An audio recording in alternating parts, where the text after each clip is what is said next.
Hey everyone, this is Scott Volker, and in today's video I'm going to answer a question that came in. Plus I'm going to show you a couple of cool little tricks you can do here that's going to make your workflow faster, and it's going to save you time in the long run. The other thing is I'm going to be able to show you some of our new backgrounds, which I'm real excited about. These are a grunge collection that we're releasing, and I'm going to show you how easy it is to create these awesome pictures just like the one you're looking at right here. So let's get started. And this can work with any backgrounds that you already own or the ones that you purchase in the future. Now this is just our original cutout images. I have that one and I have that one that I'm going to be working with. Okay, so let me just get that out of my way for a minute. And then we're going to go ahead and start loading in backgrounds. Now this is just basically a new document, okay? And this is, I'm going to save this as a PSD, and it's going to have multiple layers, and the layers are going to be the backgrounds. And then all I need to do is drag the subject into this, and then I'll be able to turn on the background that I want to use and then just save it out. That's really as simple as it is. So let me get started. I've picked a few that I'm going to use here. And out of this one here, I'm just going to drag it into the new canvas. We're going to center it in the position, okay, just like that. It just says layer 1. Now we can title that, and you can name it whatever you want. I'm just going to say back 1, okay, for short for backdrop, okay, just to save myself some time, okay. And then we're going to go ahead and get rid of that now. We're just going to minus that down, get that out of my way, and then we're going to pull up another one right here, load that one in. Again, we're going to bring it in center. We're going to title it. Just double click. We're going to title that one back 2. Get that out of my way. We're going to load up the next one. So all I'm doing is dragging from a layer to my document from the one that I want to drag in. Okay, it's really that simple.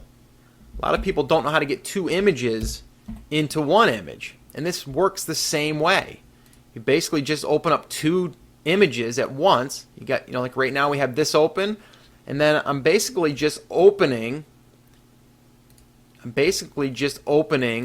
another document, okay? And then I'm just dragging it into my workspace, okay? That's really all I'm doing. I think I already dragged this one in, didn't I? All right, let me get rid of that one. Okay.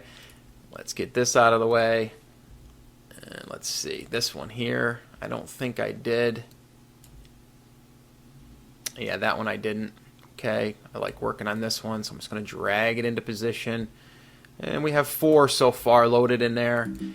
And again, once we're done with this, as soon as I get this centered, once I'm done with this, I can save it out, and I'll never have to do this work again. That's the beauty of this. Do the work once, save it, and you won't have to do it again. It's really that simple.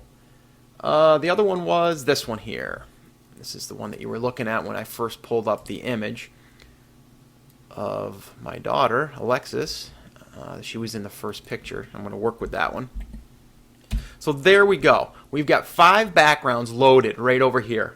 If we look over here, you can see we've got 1, 2, 3, 4, 5 backgrounds that we can work with, and just by turning on and off we can go ahead and do that. Now we got to go over to our subject, right, that what we want to work on, which is right here again. Okay, this is the subject that we're going to be using right now, and I'm just going to take her and I'm going to drag her right into the workspace. I'm going to center her wherever I want it. Okay, maybe right about there. Looks pretty cool. And the other thing that I like to do is vignettes. So sometimes if you want, you can just create a vignette, put it in here, and leave it and save it, and then you have all of these at your disposal. So if I turn this off now, I've got that. If I turn this one off, I've got that. If I turn this one off, I've got that. And if I turn that off, I have that. So, I mean, I can create 5 portraits in like less than 5 minutes by doing it this way once it's loaded up. I hope you can see the power of that. I mean, that's incredible to be able to do that, okay? So let's create a vignette real quick. I'm going to go to Layer, New, okay? If you've never seen this done before, I've done this in other videos in our club. And it's pretty simple. I'm going to show you right now how to do that. So you just created a new layer over here. We'll title it Vignette. Say OK. Go over here. Make sure this is black. OK. And then we're going to want to go over to our paint bucket tool. Okay, but actually what we're going to do is if it's on your paint bucket is hold it down and then you'll see the gradient tool. That's what we want. Okay, and then what we want, very important over here, is we want this to be on multiply. Okay, and then from there we're going to just take our cursor anywhere in the center here and we're just going to drag it out like that. And let the computer catch up, and now we have a vignette. But you might be saying, well, we just darkened her, and you're right. So then what we can do is just go to the eraser tool, make sure it's pretty large, larger than that even, and make sure it's got a soft edge all the way down, and make sure that your opacity's right around 70%, somewhere in there. And then you just start erasing your subject in here, and most of the time your subject is going to be placed in the similar spot. So what I usually do is do little swirls around, make sure that I get it all out, but just make sure that the subject is definitely going to be visible. Okay, so now if I turn that on and off, you can see we have a vignette. So then I can just leave that, and then the next time I have an image come in, I can use that vignette if I want, or I can just turn it off. Really is up to you. And the last thing that I wanted to talk about was this. Let's go ahead and pull up an edge. Okay, and you can load these in too. If you have some favorite edges that you like to use, load these up too. Okay, so I'm going to load this in. It's titled Edge 3 already, so I'm all set. It's cutting into her hair. Maybe I don't want that, so I just click on her, move her down, and now I have a real nice grungy picture. But it gets even better. Okay, now I can save this out just like it is and print that, and it'd be beautiful. Okay, now again, if I wanted to, I could save all this. You can have this already done, and this is going to save you so much time. But the last thing I wanted to show you is on like an edge like this. Watch how cool this is. I'm going to go to Layer, Style. Oops, I'm not on the edge. That's why. See, I was down here. I wasn't on the edge. So I want to be on the edge. Go to Layer. Let's see, Color Overlay. And I know you've seen looks like this before. Not the red. Let me get that out of the way. It defaults to red. It's white. So go right there, and look what we got. We got a really nice grungy picture. Now if I wanted to make that a color that's in the picture, I just double click on the color overlay, click here, let me get this color maybe, and look. Say OK,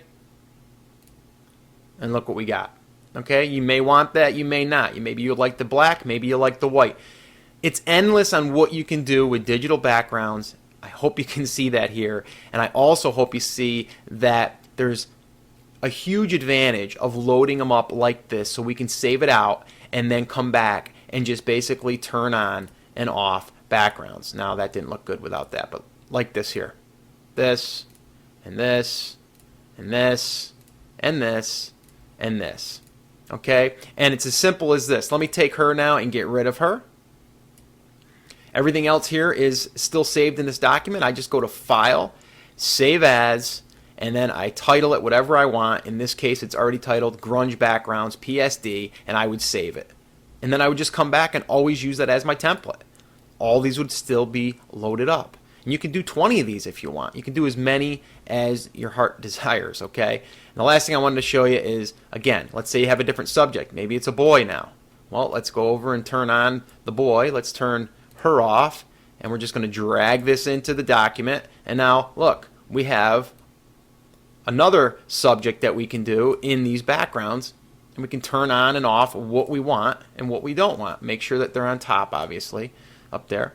See? Okay, so it's endless on what you can do. So I just wanted to show you this, and I wanted to show you how easy it is to create your own template like this, so this way you can pull it back up and basically turn certain backgrounds on and off that you want to use from your sittings. So that's it. That's going to wrap it up. I'll talk to you later.